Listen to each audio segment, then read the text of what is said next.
Today, I want to begin by addressing the discovery of the remains of the 215 children at the former residential school in British Columbia. Please join me in a moment of silence.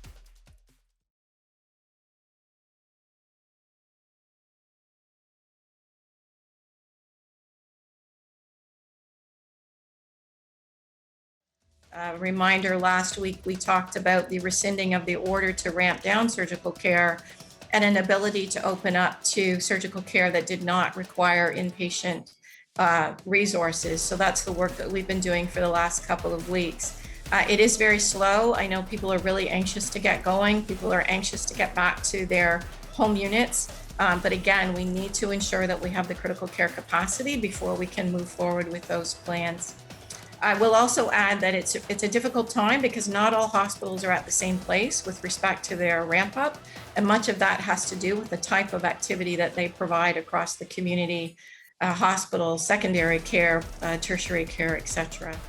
When you look at Hamilton on the next line, you would see you're pretty stable, or actually see an increase over time in terms of B117s.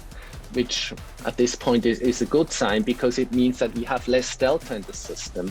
Hamilton, we still continue compared to where we were at the end of April, and Toronto a slower, but also a decline in terms of the previous VOCs.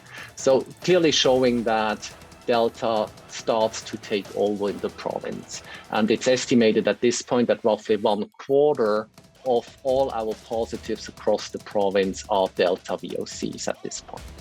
The province announced just this morning that we would be providing for the substitution of an mRNA vaccine, so that's a Moderna or a Pfizer vaccine, as a second dose for those who did receive their first dose as AstraZeneca. Now, important to highlight that would still be at the recommended timeline of about 12 weeks.